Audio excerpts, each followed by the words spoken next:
Olá, amigos. Hoje o programa Transição, a Visão Espírita para um Novo Tempo apresenta um tema da maior importância: a influência dos espíritos nos nossos pensamentos.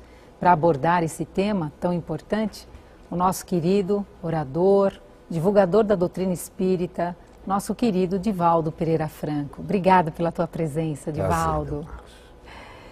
E sobre esse tema, se os espíritos influenciam nos nossos pensamentos, a pergunta que eu te faço: há espíritos, Divaldo?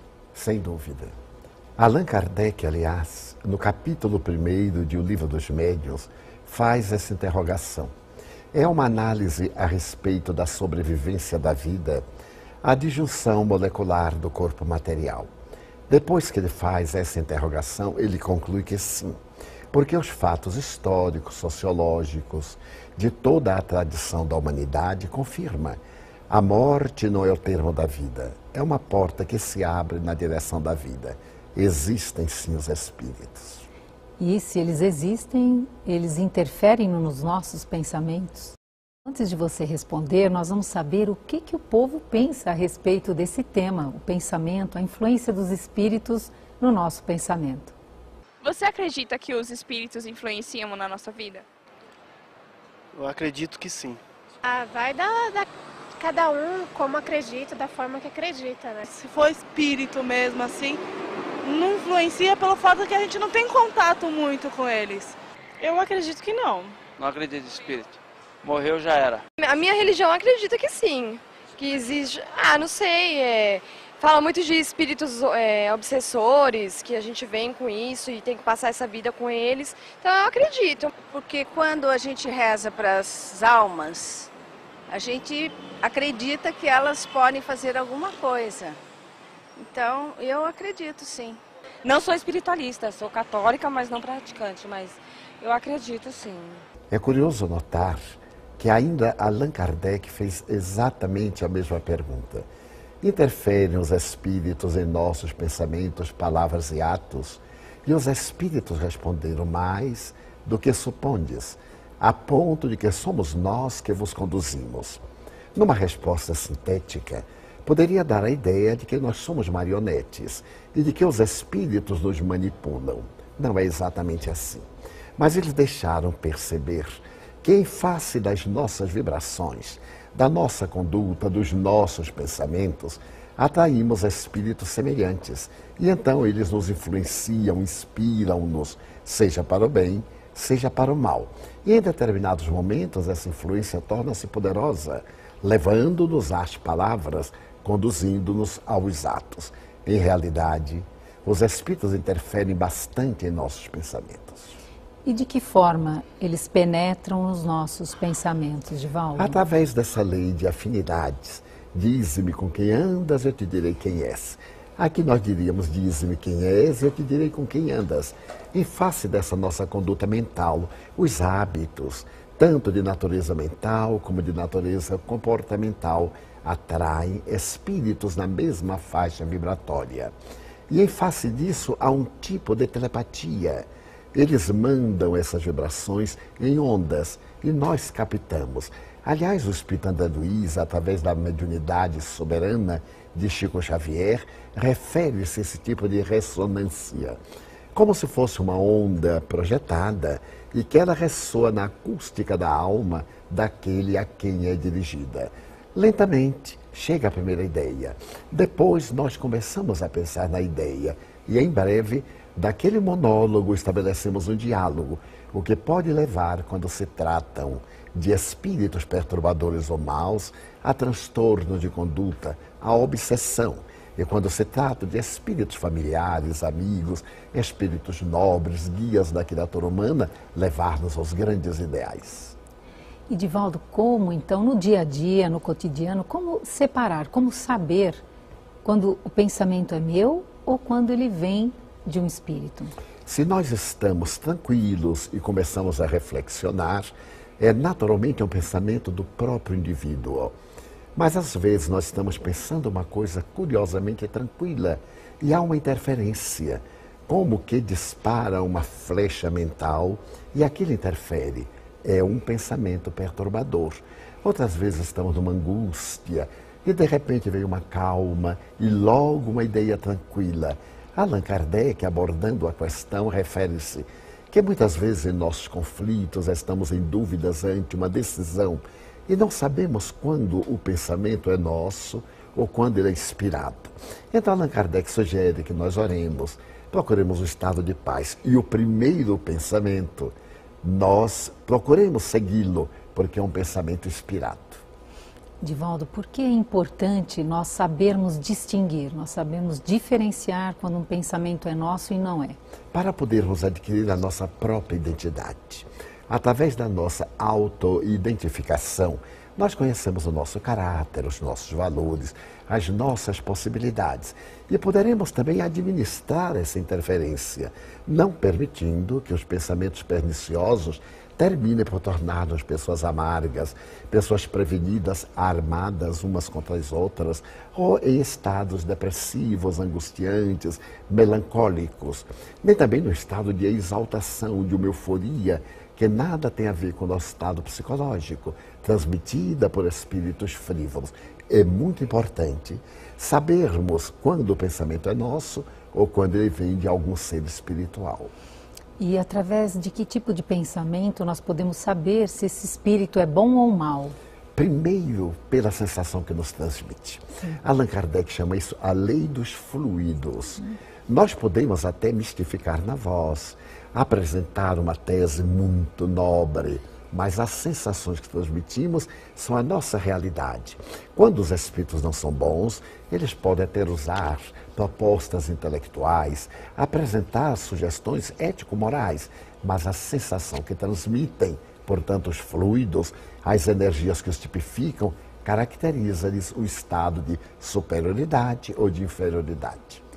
E, Divaldo, quando a pessoa, por exemplo, tem um ato, um comportamento equivocado e coloca a responsabilidade de que isso veio de um pensamento de um espírito. Isso é irresponsabilidade, porque mesmo que o espírito nos tenha transmitido o pensamento, o que pode ocorrer e ocorre, ele encontrou em nós receptividade. Então nós somos responsáveis. Deveremos sempre assumir a responsabilidade dos nossos atos, da nossa conduta verbal e também do direcionamento mental. Já que nós sabemos que eles interferem em nossas vidas, vamos manter uma postura ética, uma conduta saudável, porque desta maneira nós podemos comportar-nos muito bem. E quando ocorrer, é normal que ocorra algum momento infeliz, assumirmos as responsabilidades e nos desculparmos perante aquele a quem nós hajamos magoado, levado a uma situação deplorável. E se houve um prejuízo, procurarmos reparar. E de que maneira, Divaldo, nós podemos, através dos pensamentos, atrair os bons espíritos e afastar os maus? Aliás, Jesus, numa bela frase, diz que as boas e as más palavras procedem do coração. O coração no sentido da emotividade, não era do órgão cardíaco. Se nós nos habituarmos a pensamentos saudáveis, mesmo com as nossas preocupações domésticas, sociais e humanas, naturalmente haverá uma ressonância no mundo espiritual. Se criarmos o hábito salutar de pensar nas coisas boas, boas no sentido de edificantes, aquelas que promovem o indivíduo, como diria Allan Kardec, de conteúdo moral, que tem a ver com as leis de Deus, então nós atrairemos espíritos superiores. Conforme você vai falando, me sugere também uma passagem onde André Luiz, um espírito que Chico Xavier psicografou tantas vezes, tantos livros, ele fala da casa mental. Então nós podemos fazer uma analogia, uma metáfora de que nós cuidamos das portas e das janelas da nossa casa. E na casa mental é importante fazermos a mesma coisa, cuidarmos das portas e das janelas. Exatamente. Porque você não abre a porta para estranhos ou pessoas que querem invadir ou que querem dificultar ou trazer algum prejuízo. E porque às vezes abrimos as portas e as janelas mentais para que entrem esses pensamentos? Por negligência, por acomodação, até pelo ato da rebeldia. Jesus refere-se praticamente a isso. Quando o espírito mau perturba o indivíduo e ele resolve por mudar de conduta a vítima, o espírito mau sai e vai buscar 7. Se encontra a casa, aí está. A casa mental desarrumada, são 8 que passam a habitá-la. Mas se a encontram asseadas, então naturalmente eles não têm como comunicar-se. Qual seria o asseio? A edificação moral dos pensamentos corretos. Não é necessário que sejam pensamentos religiosos, mas pensamentos nobres, dignos, pensamentos que fomentem o progresso, que colaborem em favor da harmonia, que contribuam para o bem de si mesmo e o bem do grupo, da sociedade. E de que maneira os espíritos, quando estão próximos, eles observam os nossos pensamentos? Porque à medida que nós pensamos, nós emitimos ondas, e essas ondas muitas vezes têm cor. Curiosamente, quando se trata de um espírito muito perturbado, ele não tem a capacidade de identificar, mas ele sente uma atração, como do aço que atrai pedaços de ferro. Ele se sente identificado e logo ele faz o teste, ele projeta o seu pensamento e vê a nossa reação facial, a nossa reação de humor e estabelece a partir daí o contato, que se torna o intercâmbio que pode levar a estados de desequilíbrio emocional. Então é importante também que quando estejamos pensando algo que foge muito à nossa maneira habitual de pensar, que nós também nos olhemos no espelho e vejamos a nossa... É uma técnica, porque através das nossas reações nós podemos avaliar como estamos e como estamos projetando a nossa realidade interior. É uma técnica muito boa, porque muitas vezes ficamos devaneando com ideias perturbadoras. Há um certo masoquismo em cultivar lembranças desagradáveis, em guardar ressentimentos, em ficar repetindo esses pensamentos mentais de pessoas que nos afligiram e que não têm a menor importância. Esse lixo mental consegue produzir um estado íntimo de desarmonia, e essa desarmonia abre as portas e as janelas da casa mental aos transeuntes espirituais. Então também você percebe aí aquela famosa frase de Jesus, vigiai e orai, seria também vigiar os pensamentos? Exatamente, porque é do pensamento que procedem as boas como as más ações. Nós somos aquilo que pensamos. Na área da saúde, por exemplo, toda pessoa que se permite o luxo de cultivar ideias deprimentes está sempre doente. Enquanto que aqueles indivíduos que pensam nos estados saudáveis, mesmo quando doentes, ou melhor, com doenças, não são doentes. Então, o pensamento é fator essencial para a vida feliz, desastrada ou uma vida rica de perturbações. Eu estive com você num seminário importante para mim, foi muito importante, de 3 dias aqui em São Paulo, onde você falou sobre o perdão e o auto-perdão. E essa questão, né, do espelho, de se olhar, parece que você também passou por uma experiência que você ficou horas, enquanto, através do pensamento, você não encontrou a origem de uma questão que você buscava. Exatamente. E depois de então o pensamento, da mesma forma, ele pode nos auxiliar a encontrar a causa de questões, Divaldo? Porque o pensamento em si é como a eletricidade, é neutro. A eletricidade que fulmina o indivíduo é a mesma que faz o coração disparar e recuperar-se. Assim o pensamento. Num período difícil de minha vida, que eu ruminava certos ressentimentos, e dos quais esses ressentimentos eu pude experimentar uma problemática cardiológica, eu usei o espelho para a reflexão. Eu me contemplava e procurava avançar no meu inconsciente profundo. Sim. E perguntando por quê, para quê, com que finalidade está acontecendo. E como estava no arquivo do meu inconsciente, à medida que eu me fui abstraindo do problema em si, eu encontrei as causas, os mecanismos, as respostas e libertei-me completamente. E nesse campo também os espíritos nos assistem quando temos essa intenção de buscar em nós as origens ou do desequilíbrio ou da desarmonia. Também temos aí a presença mental dos amigos espirituais no nosso pensamento. Sem a menor sombra de dúvida, porque o amor que esses espíritos nobres nutrem por nós é tão grande que toda vez quando nós lhes ensejamos uma oportunidade, eles acercam-se, nos inspiram-nos e conduzem-nos. Daí a resposta deles a Allan Kardec: mais do que imaginais, a ponto de que somos nós que vos conduzimos. Eles nos induzem. Muitas vezes no estado de paz, nós temos um insight. Este insight, essa iluminação, é a presença de um espírito bom, dando-nos uma ideia oportuna, que nós poderemos aplicar na primeira oportunidade. Então, os bons espíritos estão sempre conosco. É da tradição religiosa, o anjo da guarda. Ele estaria ao nosso lado, o guia espiritual, ou algum familiar muito querido, contribuindo para a nossa harmonia, para a nossa paz.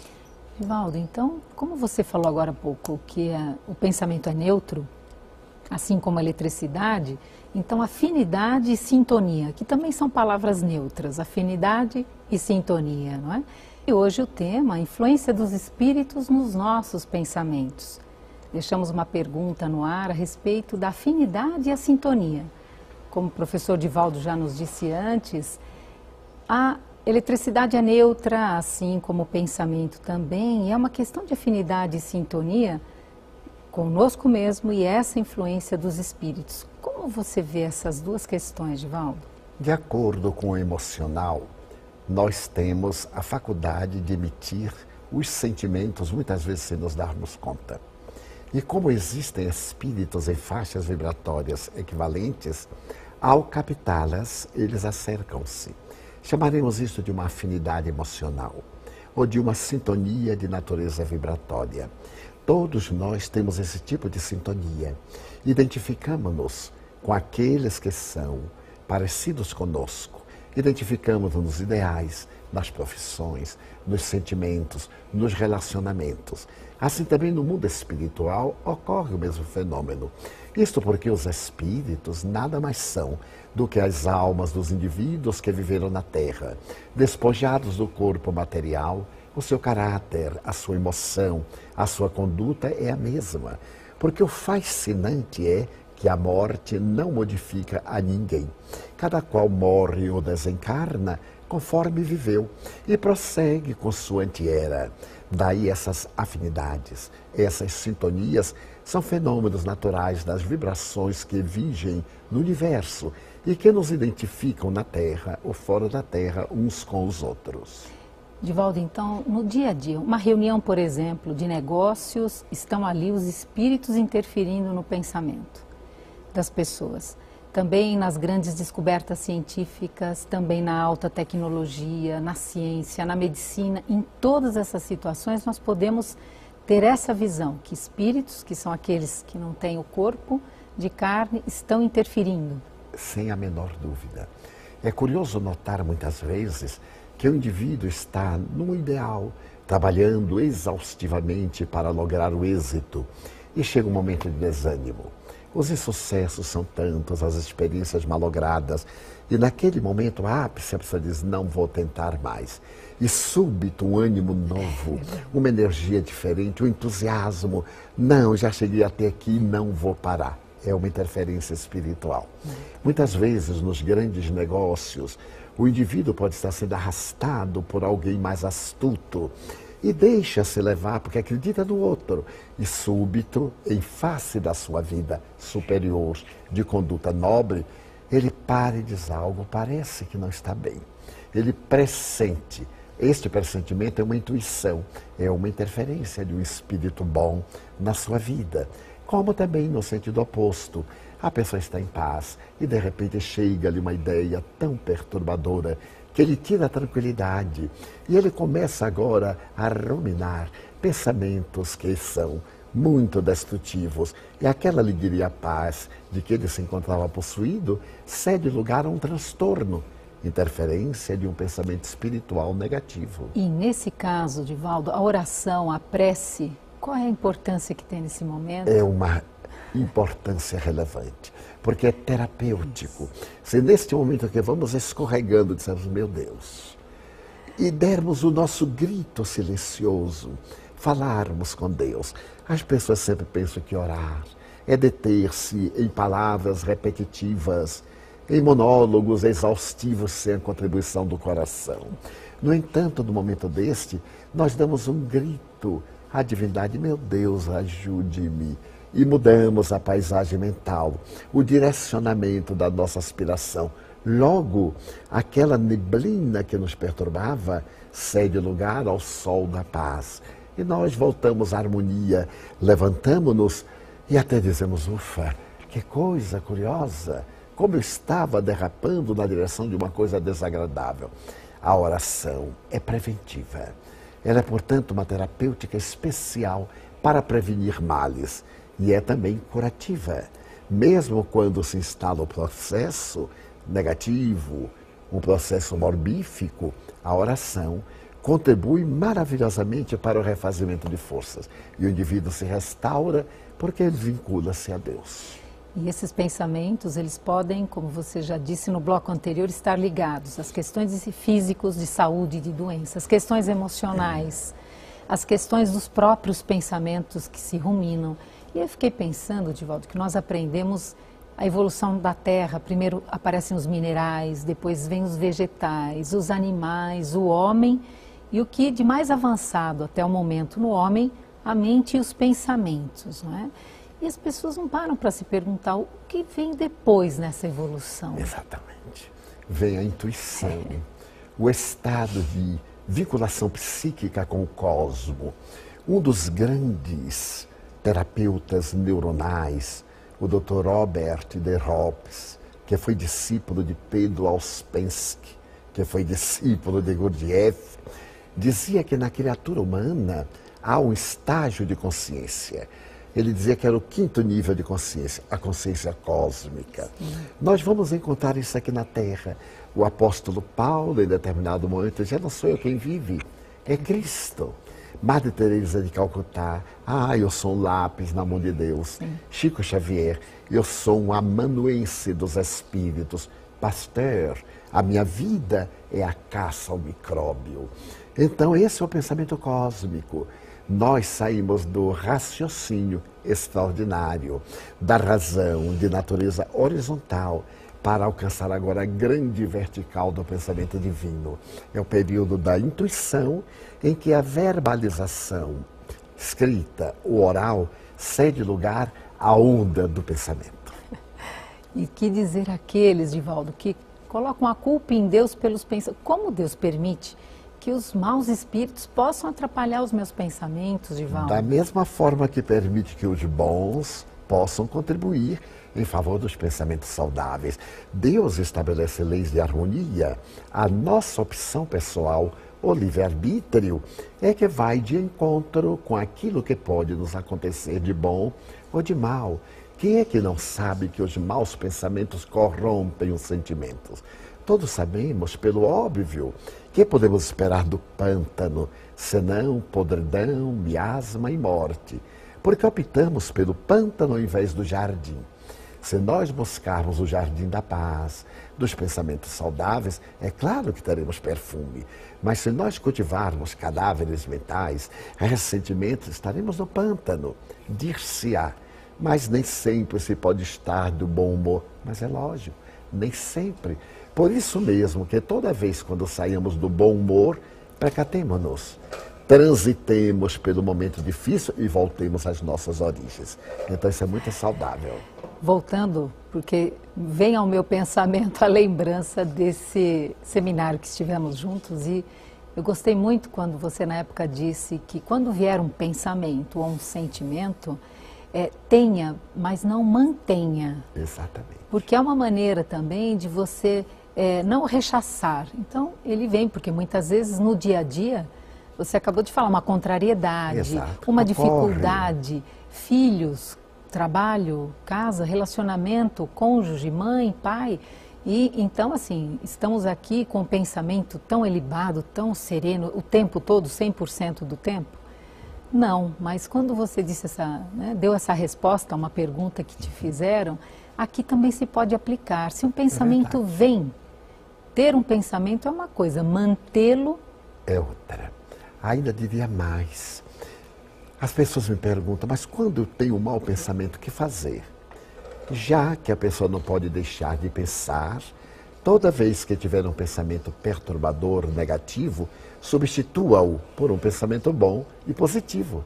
Se a questão é pensar, pense no bem, pense no ideal, pense naquilo que produz frutos sazonados, ao invés de ficar sempre com os pensamentos pessimistas, aqueles que levam ao desequilíbrio e ao mal-estar. E fizeram uma pesquisa há pouco tempo com relação aos pensamentos, esses perturbadores, onde eu fico com medo que me aconteçam coisas ruins, ao longo de muitos anos. Acho que foi uma pesquisa de 20, 30 anos. E se chegou à conclusão que 90% ou mais não acontecem. Então, olha quanto gasto, você falou em energia, em eletricidade, quanto se gasta em pensamentos temerosos que não ocorrem. Então, como você disse, quando vem um pensamento, então substitua. Exatamente. Os psicólogos americanos fizeram uma enquete muito curiosa e constataram que por dia, uma pessoa normal tem 95 mil pensamentos. É essa mesmo. 90 mil inúteis. Lixo mental. E nós ficamos cultivando aquele lixo mental com certo entusiasmo.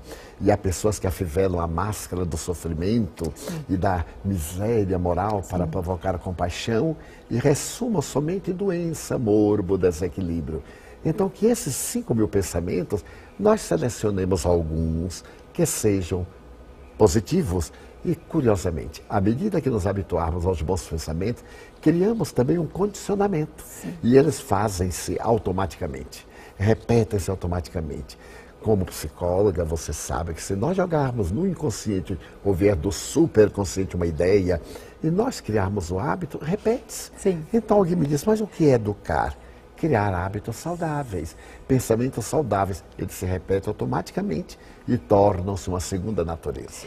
E lendo hoje pela manhã Joana de Ângeles, num dos seus livros, ela diz que de tanto enviar esses pensamentos para o subconsciente, chega uma hora, eles se concretizam, não é? Então, pensamentos positivos vão criando forma, porque existe a forma pensamento. Exatamente. O que é a forma pensamento? É essa onda que nós plasmamos com a força da nossa ideia.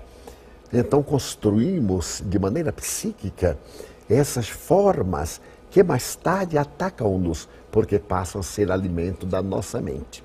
Tem uma obra fantástica de Rochester, Abadia dos Beneditinos, por Vera Krianovsky.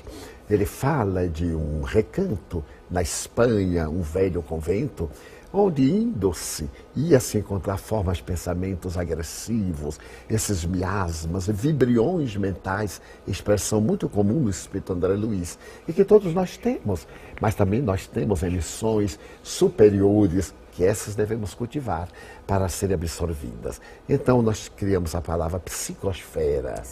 Então em torno de nós, a mente produz uma psicosfera que nos nutre e que também se irradia. Daí, pensai nas coisas lá do alto, disse o apóstolo. Divaldo, muito obrigada pela tua presença, por esses esclarecimentos tão importantes. E você, que está nos vendo e nos ouvindo, que possa se sentir estimulado a rever os seus pensamentos, a transformá-los, a dar-lhes forma para que a sua vida se transforme num jardim, como já foi colocado aqui, onde a espiritualidade encontre espaço para que a sua vida seja repleto de aromas e de perfumes. Até o próximo programa Transição, a visão espírita para um novo tempo.